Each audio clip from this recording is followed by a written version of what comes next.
Hello students, आज के इस वीडियो में हम 12th फिजिक्स की एनसीईआरटी बुक के चैप्टर फर्स्ट के एक्सरसाइज वाले कुछ इम्पोर्टेंट न्यूमेरिकल क्वेश्चन सॉल्व करेंगे।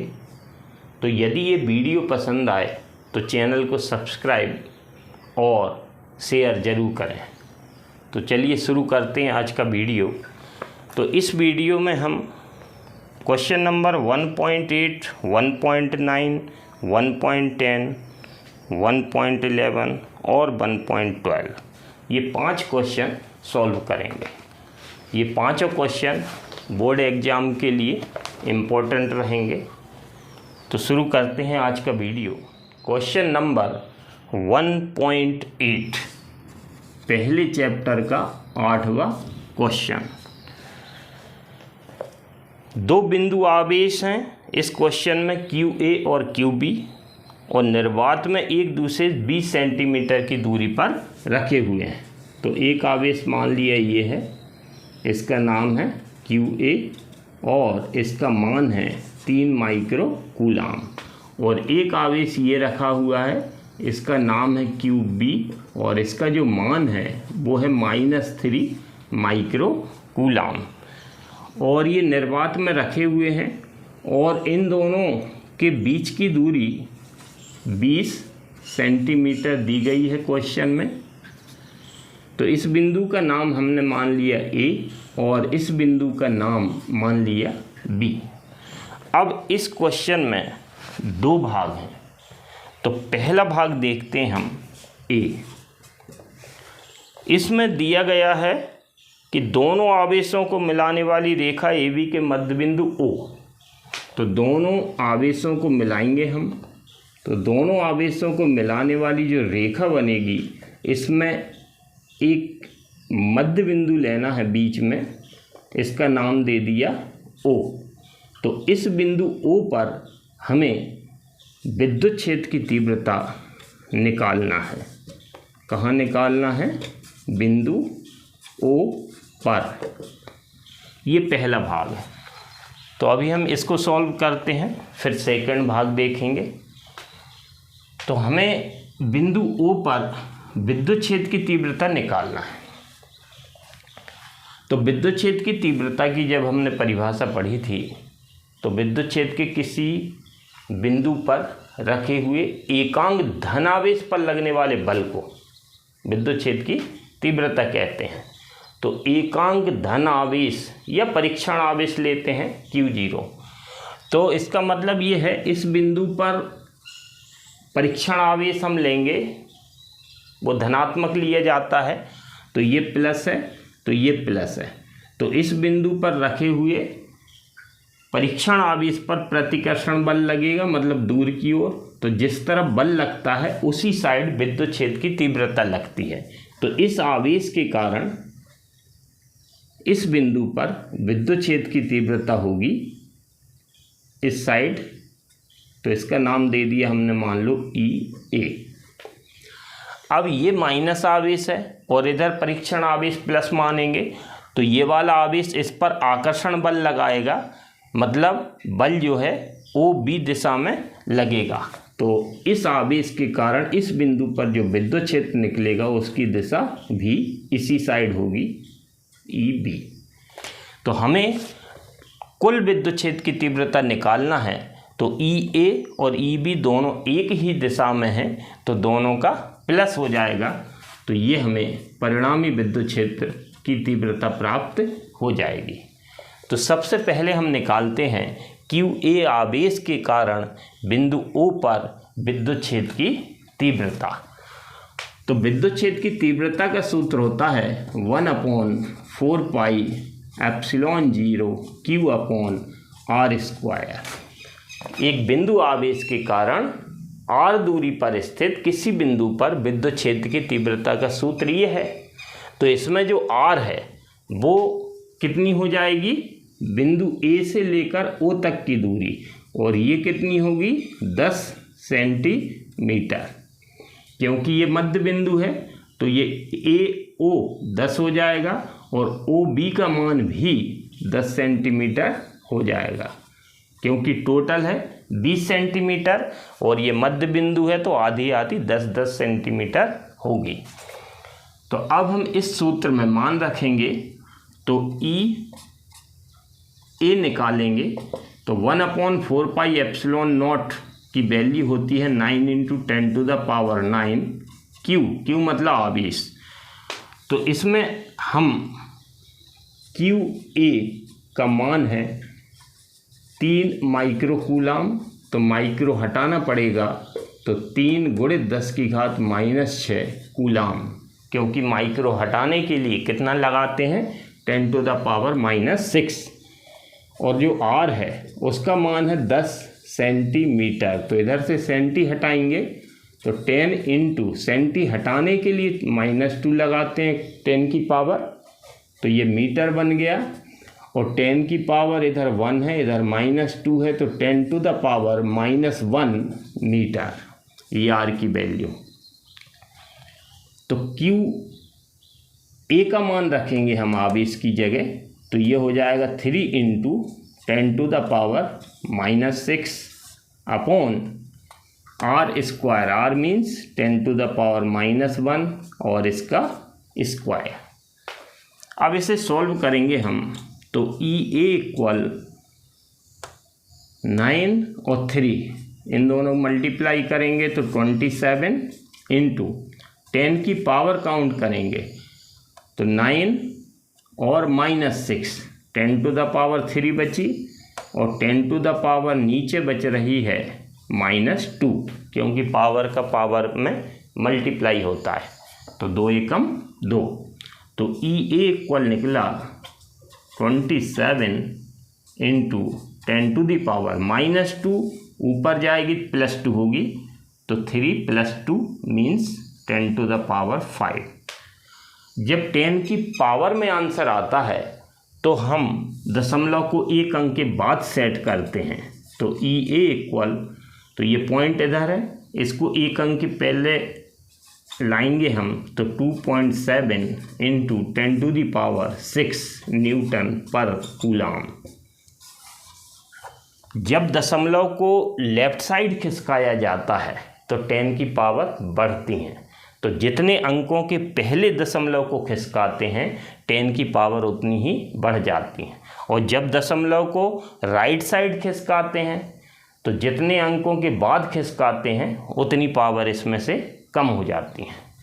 तो ये हमारा निकल आया QA आवेश के कारण बिंदु O पर विद्युत क्षेत्र की तीव्रता मतलब EA। अब हम निकालेंगे QB आवेश के कारण बिंदु O पर विद्युत क्षेत्र की तीव्रता। सूत्र यही उपयोग में लाएंगे, तो इसका मान देखते हैं। तो EB बराबर इसकी वैल्यू वही रहेगी 9 × 10⁹9। Q मतलब आवेश, तो ये जो QB है इसका मान भी 3 माइक्रो कूलाम है, तो परिमाण सेम है, तो QB का मान भी 3 × 10⁻⁻6 हो जाएगा। और ये जो दूरी है ये भी 10 सेंटीमीटर है, पहले भी 10 सेंटीमीटर थी, तो इसका मतलब वही का वही आंसर आएगा जो EA का आया था। तो EB का आंसर भी 2.7 × 10⁶ न्यूटन पर कूलाम होगा। तो EA आ गया, EB आ गया। अब हम निकालेंगे बिंदु O पर परिणामी विद्युत क्षेत्र, मतलब दोनों आवेशों के कारण कुल विद्युत क्षेत्र की तीव्रता। तो E बराबर EA + EB। तो EA का मान था हमारा 2.7 10⁶ प्लस इसका मान भी था 2.7 × 10⁶। तो E बराबर इन दोनों को प्लस करेंगे हम तो 5.4 हो जाएगा × 10⁶ न्यूटन पर कूलाम। ये हमारा पहले भाग A का आंसर है। अब हम इस क्वेश्चन का 1.8 क्वेश्चन का सेकंड पार्ट बी सॉल्व करेंगे। तो ई की वैल्यू हम इधर नोट कर लेते हैं, 5.4 इंटू 10⁻6 न्यूटन पर कूलम। ये हमारा विद्युत क्षेत्र की तीव्रता है O पॉइंट पर। अब हम इसका सेकंड पार्ट देखेंगे बी। सेकंड पार्ट में ये बोला गया है, यदि 1.5 इंटू 10⁻⁻9 कूलम परिमाण का कोई ऋणात्मक परीक्षण आवेश इस बिंदु पर रखा जाए। कौन से बिंदु पर? O पर। तो अब इस क्वेश्चन में ये बोला गया है कि बिंदु O पर एक और आवेश रख दिया, परीक्षण आवेश जो माइनस में है, 1.5 इंटू 10⁻⁻9 कूलम। तो यदि हम इस बिंदु पर ये वाला आवेश रख दें तब इस परीक्षण आवेश पर कितना बल लगेगा, तो ये हमें बताना है। तो इस बिंदु पर विद्युत क्षेत्र की तीव्रता हम निकाल चुके हैं और इस बिंदु पर जो आवेश है उसका मान ये दिया गया है। अब हमें इस आवेश पर लगने वाला बल निकालना है। तो इस आवेश पर लगने वाला बल का सूत्र हो जाएगा Q इंटू ई या Q0 E, क्योंकि विद्युत क्षेत्र की तीव्रता की परिभाषा जब हमने पढ़ी थी तो ये वाला सूत्र उस टाइम पढ़ते थे, E इक्वल F/Q0। तो F इक्वल Q0 इंटू ई। Q0 मतलब परीक्षण आवेश। तो अभी हमारे पास ये आवेश है, तो बल कितना हो जाएगा? Q का मान रखेंगे हम 1.5 इंटू 10⁻⁻9 और E का मान रखेंगे हम 5.4 इंटू 10⁻6। तो F इक्वल, इन दोनों का हम मल्टीप्लाई करेंगे तो 15 चौको 60, हासिल की कितनी 6 और 15 75 और 6 81 और 2 अंकों के पहले दशमलव जाएगा इंटू 10⁻, बचेगी -9 और +6 मीन्स -3। तो F की वैल्यू आ गई 8.1 इंटू 10⁻³ न्यूटन। ये हमारा सेकंड भाग बी का आंसर है। तो हमने ये देखा कि जो बिंदु O पर विद्युत क्षेत्र की तीव्रता लग रही है उसकी दिशा है OB इस तरफ। तो E की दिशा ये है। अब E की दिशा होती है प्लस से माइनस की ओर, तो विद्युत क्षेत्र की दिशा धनावेश से ऋणावेश की ओर होती है। तो ये विद्युत क्षेत्र है। इसमें हमने एक बिंदु O पर ये माइनस का आवेश रखा हुआ है, तो ये वाला प्लस इसको आकर्षित करेगा, ये वाला इसको प्रतिकर्षित, मतलब विद्युत क्षेत्र के कारण ये जो माइनस आवेश है इस पर लगने वाला बल की दिशा इस साइड होगी। मतलब इस बिंदु O पर ये जो परीक्षण आवेश है इस पर लगने वाले बल की दिशा OA होगी, OA दिशा में होगी। अब हम देखते हैं क्वेश्चन नंबर 1.9, पहले चैप्टर का क्वेश्चन नंबर 9। इस क्वेश्चन में कहा गया है कि किसी निकाय में 2 आवेश हैं, एक है QA और एक है QB। तो इसमें 2 आवेश दिए गए हैं, एक QA है और एक QB है। QA का मान है 2.5 इंटू 10⁻⁻7 कूलम और QB का मान है -2.5 इंटू 10⁻⁻7 कूलम। ये दोनों आवेश 2 बिंदुओं पर रखे हैं A और B पर। तो A और B बिंदुओं पर ये रखे हुए हैं। A बिंदु के निर्देशांक दिए हुए हैं 0 0 -15 सेंटीमीटर और B बिंदु के निर्देशांक दिए हुए हैं 0 0 +15 सेंटीमीटर। निकाय का कुल आवेश, ये जो निकाय बना है दोनों आवेशों को मिलाकर, इसका हमें कुल आवेश निकालना है। और वैद्युत द्विध्रुव आघूर्ण मतलब P ये हमें निकालना है। तो इस क्वेश्चन को सॉल्व करने से पहले थोड़ा सा हम एक्स, वाई और जेड अक्षों के बारे में समझते हैं। तो 10th में हमने पढ़ा था कि ये एक्स अक्ष है, ये वाई अक्ष है, ये मान लो मूल बिंदु है, तो वाई अक्ष और एक्स अक्ष।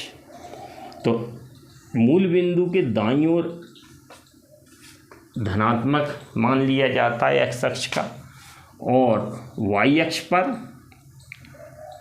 ऊपर की साइड धनात्मक लेते हैं, और एक्स अक्ष में मूल बिंदु के लेफ्ट साइड माइनस लिया जाता है, और वाई अक्ष में मूल बिंदु के नीचे की ओर माइनस लिया जाता है। तो ये हमने 10th में पढ़ा था। तो जैसे कोई बिंदु P है और इसके निर्देशांक मान लो 1 - 2, तो x निर्देशांक है 1 और y निर्देशांक है -2। तो x अक्ष पर हम 1 जाएंगे और y अक्ष पर 2 जाएंगे, माइनस में है तो नीचे की साइड जाएंगे। तो इसके संगत बिंदु हमें मिलेगा ये वाला बिंदु P। इसका मतलब ये है जो बिंदु P है वो XY तल में इस पॉइंट पर होगा। तो निर्देशांक से हमें उस बिंदु की स्थिति की जानकारी प्राप्त हो जाती है कि वो बिंदु कहाँ है। ये हमने द्विविमीय है। अब हम देखते हैं त्रिविमीय, मतलब जिसमें 3 अक्ष रहेंगे एक्स, वाई और जेड।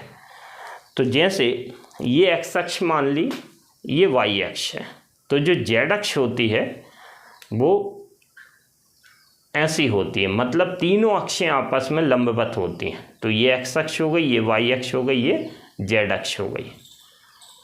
तो ज़रूरी नहीं है कि इसी को एक्स माने, इसी को वाई माने। तो अब हम देखते हैं कि डायग्राम में एक्स अक्ष, वाई अक्ष और जेड अक्ष हम कैसे बनाएंगे। तो ये हो गई एक्स अक्ष और ये मान ली हमने वाई अक्ष। तो जेड अक्ष जो होगी वो एक्स वाई तल के लंबवत होगी, तो इस प्रकार से होगी ऐसी। तो इसका डायग्राम ऐसे बन नहीं पाएगा, इसलिए साइड से फोटो लेते हैं। तो जेड अक्ष ये हो गई। तो ये एक्स अक्ष का धनात्मक मान हो गया, ये वाई अक्ष का धनात्मक मान है, ये जेड अक्ष का धनात्मक मान है, मतलब ऊपर की साइड जेड अक्ष इसको माना है। तो ये ऊपर की साइड जेड अक्ष का धनात्मक मान लिया जाएगा और नीचे की साइड माइनस लिया जाएगा। तो नीचे की साइड कहाँ जाएगा डायग्राम में, ये नीचे हो गया। तो अब हम अपने क्वेश्चन पे आते हैं। तो बिंदु ए की पोजीशन देखते हैं, स्थिति की कहाँ पर है वो। तो ए बिंदु के निर्देशांक है 0, 0, -15, मतलब एक्स अक्ष पर कहीं नहीं जाना है, वाई अक्ष पर नहीं जाना है, जेड अक्ष पर -15। तो जेड अक्ष का ऋणात्मक मान अपन इधर लेंगे। तो मान लिया मूल बिंदु से इधर तक की दूरी है 15 सेंटीमीटर। तो ये बिंदु ए इस पॉइंट पर होगा और बिंदु बी के निर्देशांक हैं 0, 0, +15। तो जेड अक्ष पर हमें +15, मतलब जितनी दूर मूल बिंदु से ए है उतनी ही दूरी मूल बिंदु से बी की होगी। तो बराबर दूरी पर लेंगे हम बिंदु बी, और ओ से ये दूरी भी 15 सेंटीमीटर है। तो ये हमारा डायग्राम बन गया। अब जो बिंदु ए है इस पर ये आवेश रखा हुआ है हमारा क्यू ए, और इस बिंदु पर आवेश रखा हुआ है क्यू बी। तो दोनों के मान बराबर हैं लेकिन विजातीय हैं। तो ये हमारा एक निकाय बन गया। इस निकाय का कुल आवेश हमें निकालना है और वैद्युत द्विध्रुव आघूर्ण निकालना है। तो निकाय का कुल आवेश जो होगा वो होगा QA + QB, क्योंकि आवेश जो होता है वो योज्य प्रवृत्ति का होता है, एडिटिव नेचर होता है उसका। तो हम डायरेक्ट जोड़ देते हैं, तो Q इक्वल, लेकिन मान इसमें जो रखेंगे वो चिन्ह सहित रखेंगे। तो QA का जो मान है वो है 2.5 इंटू 10⁻⁻7 और QB का जो मान है वो है -2.5 इंटू 10⁻⁻7। तो प्लस माइनस क्या हो जाएगा, माइनस हो जाएगा। तो 2.5 इंटू 10⁻⁻7 माइनस 2.5 इंटू 10⁻⁻7, तो ये हमारा निकला कुल आवेश 0। तो इस निकाय का टोटल आवेश होगा 0। ये हमारा पहला आंसर हो गया। अब हमें दूसरे पार्ट में निकालना है वैद्युत द्विध्रुव आघूर्ण P का मान। तो वैद्युत द्विध्रुव आघूर्ण की परिभाषा जब हमने पढ़ी थी तब हमने ये देखा था कि P का सूत्र होता है Q इंटू 2A। 2A क्या है, दोनों आवेशों के बीच की दूरी, या 2L भी किसी बुक में ले लेते हैं। तो इसका मतलब वैद्युत द्विध्रुव आघूर्ण निकालने के लिए एक आवेश का हमें मान लेना है परिमाण। तो दोनों आवेश एक से हैं, कोई सा भी एक ले सकते हैं। तो इधर P जो है वैद्युत द्विध्रुव आघूर्ण, ये एक सदिश राशि है और जिसका हम केवल परिमाण निकाल रहे हैं, इसलिए Q का मान प्लस में ही लिया जाएगा। अब 2A मतलब दोनों के बीच की दूरी, तो ये आवेश है QA, ये है QB। तो दोनों आवेशों के बीच की दूरी हम देखें तो ये हो जाएगी 15 ये थी और 15 ये है, तो टोटल दूरी हो गई 30 सेंटीमीटर। इसका मतलब 2A का जो मान हुआ वो हुआ 30 सेंटीमीटर। तो सेंटी हटाएंगे हम, तो 30 गुणित 10⁻⁻2 हो जाएगा मीटर में। ये हो गया हमारा 2A का मान। थोड़ा सा और सॉल्व कर देते हैं, तो 2A इक्वल मिलेगा 3 इंटू 10⁻⁻1 मीटर। तो ये 0 हमने इधर काउंट कर ली। और Q का मान दिया ही हुआ है 2.5 इंटू 10⁻⁻7 कूलाम। तो वैद्युत द्विध्रुव आघूर्ण के सूत्र में हम मान रखेंगे, तो 2.5 इंटू 10⁻⁻7 इंटू 2A की वैल्यू रखेंगे ये वाली 3 इंटू 10⁻⁻1।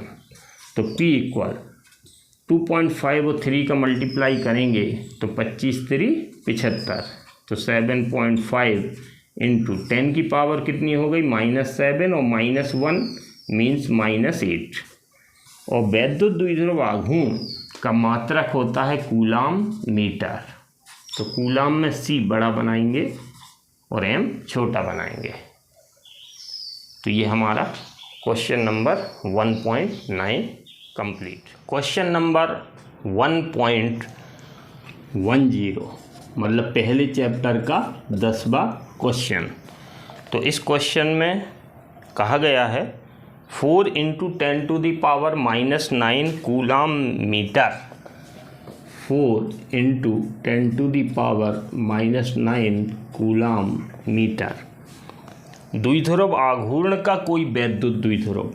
तो एक वैद्युत द्विध्रुव है जिसका द्विध्रुव आघूर्ण का मान है ये, मतलब ये P का मान हो गया। 5 इंटू 10⁴ न्यूटन पर कूलाम। 5 इंटू 10⁴ न्यूटन पर कूलाम। परिमाण का विद्युत क्षेत्र में, तो ये विद्युत क्षेत्र का मान दिया गया है 30 डिग्री पर संरेखित है। तो कोण कितना है, 30 डिग्री। द्विध्रुव पर कार्यरत बल आघूर्ण का परिमाण परिकलित कीजिए। बल आघूर्ण को हम टाउ से दर्शाते हैं, तो टाउ का मान हमें निकालना है। तो बहुत सिंपल क्वेश्चन है, फॉर्मूला बेस्ड क्वेश्चन है। ये एक वैद्युत द्विध्रुव है। ये वैद्युत द्विध्रुव विद्युत क्षेत्र में 30 डिग्री के कोण पर रखा गया है, जिसका द्विध्रुव आघूर्ण दिया गया है। उस पर लगने वाले बल आघूर्ण का मान हमें निकालना है टाउ। तो टाउ का सूत्र होता है PE साइन थीटा। ये वाला डेरिवेशन हमने पढ़ा था। ये विद्युत क्षेत्र है जिसकी तीव्रता E है और दिशा ये है। इसमें एक वैद्युत द्विध्रुव रख देते हैं हम, तो ये प्लस Q रख दिया था, इधर माइनस Q रख दिया था, ये कोण मान लिया थीटा। तो इस द्विध्रुव पर एक बलाघूर्ण लगता है जिसके कारण ये द्विध्रुव घूमकर विद्युत क्षेत्र की दिशा में संरेखित हो जाता है। तो इस द्विध्रुव पर लगने वाला बलाघूर्ण का मान हमें निकालना है। तो टाउ बराबर P का मान रखेंगे 4 × 10⁻⁻⁹, E का मान रखेंगे 5 × 10⁴ और इंटू साइन थीटा का मान रखेंगे हम 30 डिग्री। तो ये हो गया 4 × 5 मीन्स 20, 10 की पावर -9 और +4 तो -5 बचेगी, और साइन 30 डिग्री का मान होता है 1/2। तो ये 2 से कैंसिल होगा, तो ये मिलेगा 10 × 10⁻⁻5, तो 10 की पावर 1 है, तो 10 मिलेगा -4, या इसको ऐसा भी लिख सकते हैं हम 1 × 10⁻⁻4। ये हमारा टाउ का मान है। और टाउ का जो मात्रक होता है वो होता है न्यूटन मीटर, क्योंकि बलाघूर्ण का सूत्र क्या है, बल गुणित दूरी। मतलब बल युग्म के कारण यदि बलाघूर्ण लग रहा है तो सूत्र क्या बनता है, एक बल गुणित दोनों बलों के बीच की लंबवत दूरी। तो मतलब बल गुणित दूरी, तो न्यूटन मीटर। तो ये हमारा आंसर है। अब हम देखते हैं क्वेश्चन नंबर 1.11, मतलब पहले चैप्टर का 11वां क्वेश्चन।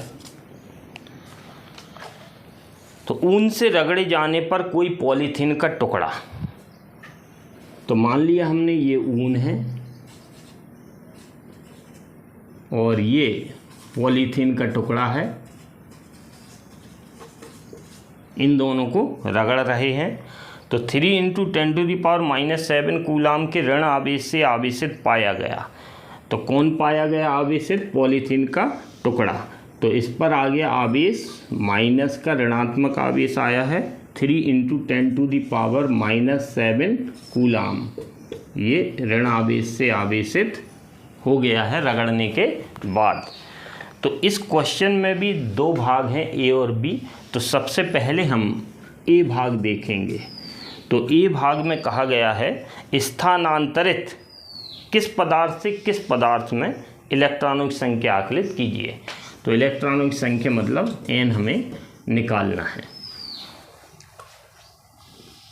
तो हम ये जानते हैं कि जब 2 पदार्थों को आपस में रगड़ा जाता है तो एक पदार्थ से इलेक्ट्रॉन निकलकर दूसरे पदार्थ में चले जाते हैं। तो जिस पदार्थ से इलेक्ट्रॉन निकलकर जाएंगे उसमें इलेक्ट्रॉनों की कमी आ जाएगी, जिसके कारण उस पर धन आवेश आ जाता है, और जिस पदार्थ में जाएंगे उसमें इलेक्ट्रॉनों की अधिकता हो जाती है, जिसके कारण उस पर ऋण आवेश आ जाता है। तो इन दोनों को जब हम रगड़ रहे हैं तब इस पर ऋण आवेश आया है, इसका मतलब इस पर आया होगा धन आवेश। तो इस पर धन आवेश है तो इस पर इलेक्ट्रॉन कम हो गए, और उस पर ऋण आवेश है तो इलेक्ट्रॉन बढ़ गए। इसका मतलब इलेक्ट्रॉन जो स्थानांतरित हुए हैं वो ऊन से पॉलीथीन में हुए हैं।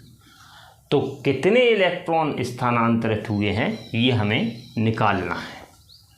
तो इसका मतलब आवेश जो होता है वो संरक्षण के नियम का पालन करता है।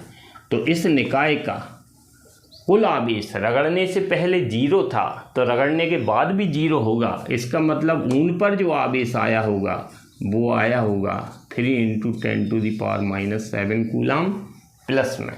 तो जितना धन आवेश इस पे आया होगा उतना ही इस पे ऋण आवेश आएगा। तो अब हमें इलेक्ट्रॉनों की संख्या निकालना है। आवेश का मान हमें पता है, तो आवेश का क्वांटीकरण पढ़ा था हमने, तो इसका फॉर्मूला होता है Q इक्वल एन ई। तो हमें n चाहिए, तो n का फॉर्मूला बनेगा Q अपॉन ई। तो n इक्वल Q की वैल्यू रखेंगे हम 3 × 10⁻⁻7 अपॉन ई का मान फिक्स होता है 1.6 × 10⁻⁻19। अब इसको सॉल्व करेंगे हम, तो n इक्वल 3 अपॉन 1.6 × 10⁻⁻19 ऊपर गई तो +19 हो जाएगी और माइनस का है 7, तो हमें बचेगा कितना 12 प्लस का, तो 10⁻12। अब ये पॉइंट हटाएंगे तो ऊपर 0 बढ़ जाएगी, तो 16 और ये 30 हो गया, तो 2 से काटा तो ये 8 और ये 15, तो 15/8। अब हम 8 का 15 में भाग देंगे तो 8 एकम 8, बचेगा 7, तो दशमलव लगाएंगे तो 70 हो जाएगा, तो 8 8 64, फिर बचेगा 6, तो फिर 60 हो गया, 8 7 56, फिर बचेगा 4, तो 40 हो गया, 8 पंजे 40, 10⁻12। मतलब इतने इलेक्ट्रॉन ऊन से पॉलीथीन में स्थानांतरित होंगे। ये हमारा भाग ए का आंसर है। तो इसको हम लगभग बराबर मान लेते हैं 1.875, मतलब लगभग बराबर 2 × 10⁻12। अब हम देखेंगे पार्ट बी। तो पार्ट बी में क्या ऊन से पॉलीथीन में संहति का स्थानांतरण भी होता है। संहति मीन्स द्रव्यमान। तो पार्ट बी में ये पूछा है कि ऊन से पॉलीथीन में संहति का स्थानांतरण भी हो रहा है कि नहीं हो रहा है। तो हमें मालूम है एक इलेक्ट्रॉन का जो द्रव्यमान होता है वो होता है 9.1 × 10⁻31 किलोग्राम, मतलब बहुत कम, लेकिन कुछ ना कुछ होता है। जब इन दोनों को रगड़ा था तो इलेक्ट्रॉन इधर से इधर गए हैं, इलेक्ट्रॉन इधर से इधर तक गए हैं, और वो कितने इलेक्ट्रॉन गए हैं अभी हमने पार्ट ए में निकाला था 2 × 10⁻12। तो इतने इलेक्ट्रॉन जा रहे हैं, मतलब बहुत ज़्यादा संख्या में जा रहे हैं। तो एक इलेक्ट्रॉन का भी कुछ ना कुछ वजन है और बहुत सारे इलेक्ट्रॉन जा रहे हैं, इसका मतलब ये हुआ द्रव्यमान भी स्थानांतरित होगा। कुछ ना कुछ वजन इसका कम होगा और इसका कुछ ना कुछ वजन बढ़ेगा, भले ही वो बहुत कम हो। तो अगर ऊन से पॉलीथीन में मान लो 6 इलेक्ट्रॉन जाते, तो एक इलेक्ट्रॉन इतना द्रव्यमान है, तो 6 जाते तो इसमें 6 का गुणा कर देते, पता चल जाता कितना द्रव्यमान शिफ्ट हुआ है। 7 जाते 7 का इसमें गुणा कर देते, तो अभी हमारे इतने इलेक्ट्रॉन जा रहे हैं, तो इतने इलेक्ट्रॉनों का गुणा इसमें करेंगे हम, तो हमें पता चल जाएगा कि कितना संहति स्थानांतरित हुआ है। तो स्थानांतरित संहति कितनी हुई गई,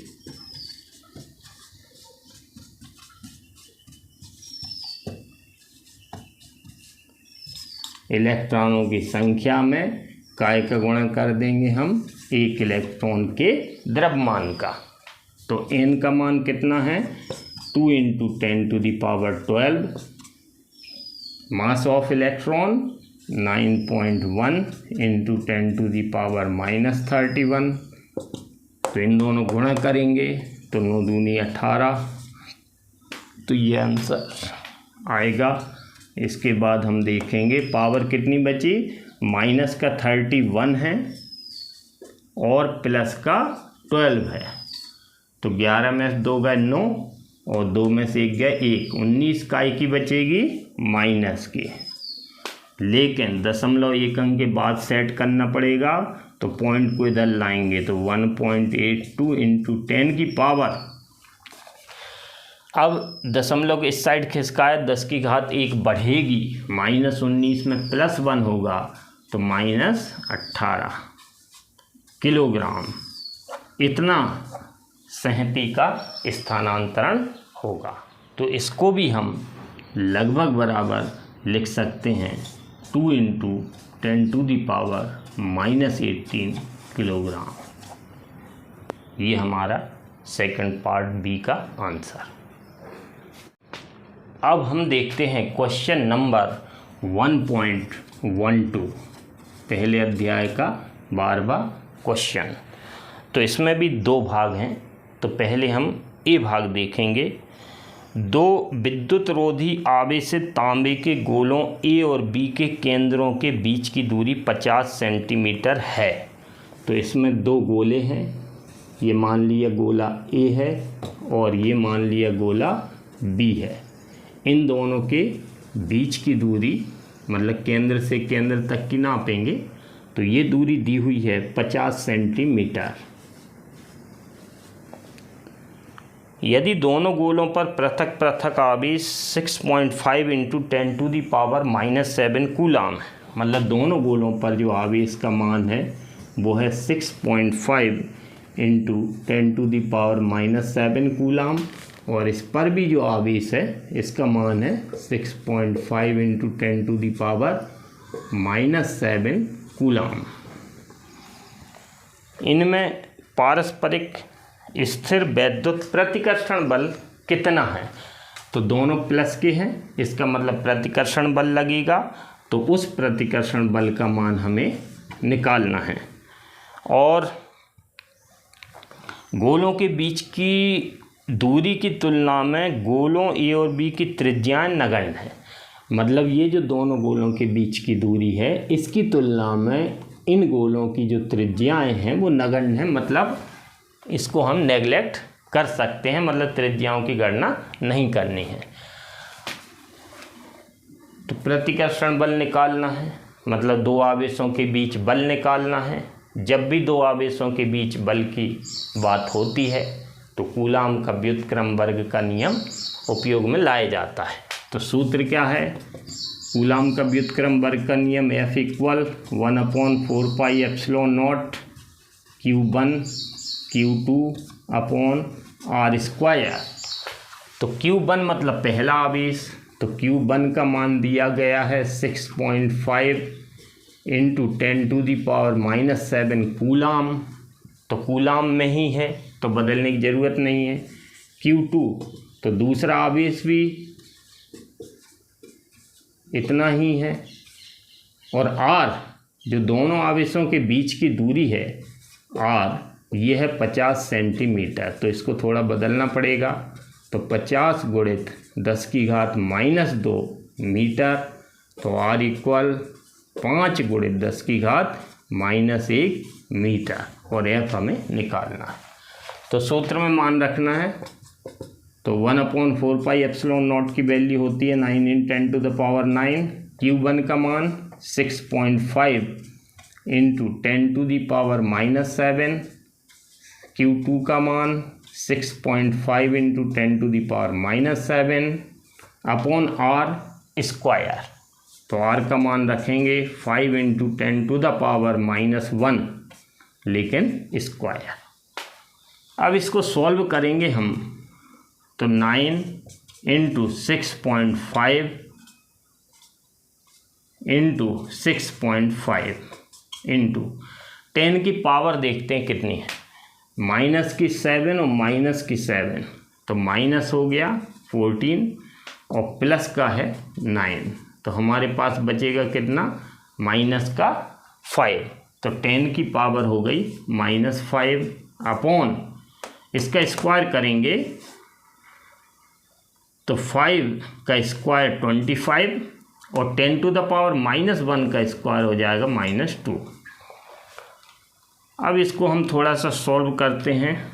तो ये पॉइंट हटाएंगे तो 1 0 बढ़ेगी, ये पॉइंट भी हटाएंगे तो 1 0 और बढ़ेगी। तो 5 से इसको कैंसिल करें तो 13 बार कटेगा ये, फिर इस 5 से कैंसिल करेंगे तो ये भी 13 बार कटेगा। तो अब हम देखते हैं कितना प्राप्त हो रहा है। 9 × 13 × 13 × 10⁻, ये 2 0 प्लस की हैं, ये माइनस की हैं, तो ये कट गई, तो 10⁻ बचा -5। अब हम इन तीनों का गुणा करेंगे तो 1521, तो F इक्वल कितना मिला 1521 गुणित 10 की घात -5, तो 0.1 अंक के बाद सेट करना पड़ेगा, तो 1.521 इंटू, तो 3 अंकों पहले लाए हैं तो 3 पावर बढ़ेंगी तो 10⁻⁻2 न्यूटन, या इसको लिख सकते हैं हम 1.5 इंटू 10⁻⁻2 न्यूटन। तो इतना प्रतिकर्षण बल दोनों गोलों के बीच में लगेगा। ये हमारा पार्ट ए कंप्लीट हुआ। अब हम देखते हैं पार्ट बी। यदि प्रत्येक गोले पर आवेश की मात्रा 2 गुनी और गोलों के बीच की दूरी आधी कर दी जाए तो प्रत्येक गोले पर कितना बल लगेगा। अब हमें फिर से बल का मान निकालना है, तो नया बल निकालना है कब, जब ये जो आवेश है इसको हमने Q1 माना था और इसको माना था Q2। अब आवेशों के मान हम 2 गुने कर रहे हैं और बीच की दूरी आधी कर रहे हैं।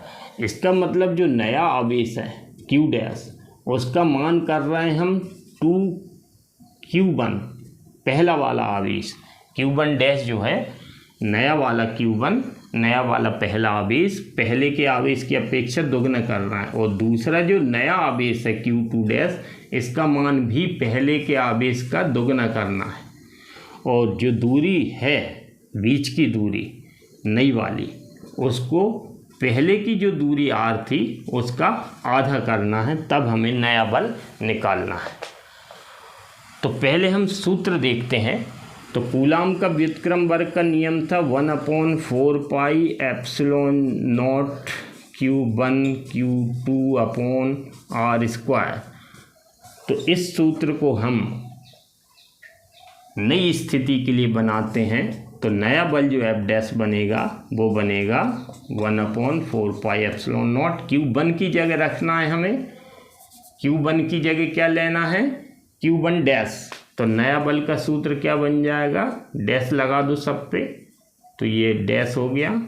अब हम मान रखेंगे, तो Q1 डैश कितना है 2Q1, Q2 डैश कितना है 2Q2 upon R1, R dash का मान है R/2²।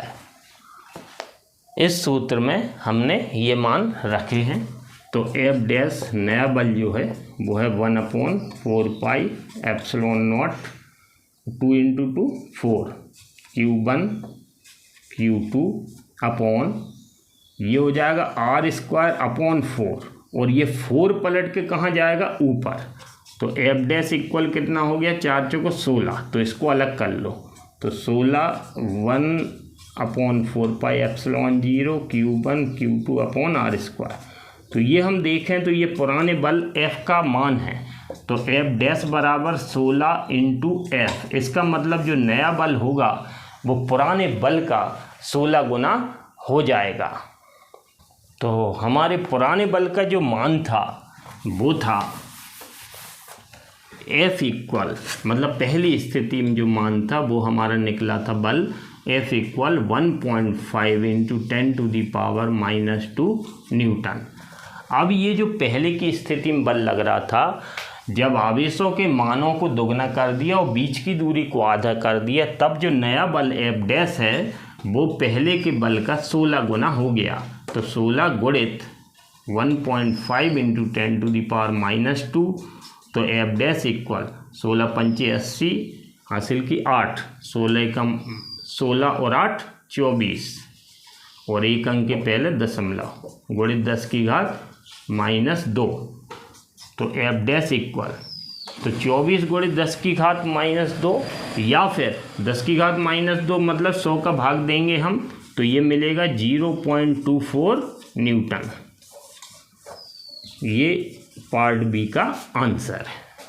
तो यदि ये वीडियो अच्छा लगा हो और आप NCERT पढ़ने में इंटरेस्टेड हैं, तो मेरे चैनल को सब्सक्राइब करके वीडियो पर डे देखा करें, क्योंकि मैं 12th की फ़िज़िक्स और 11th की फ़िज़िक्स के NCERT के 1 by 1 क्वेश्चंस का सॉल्यूशन बनाने वाला हूँ। Thank you.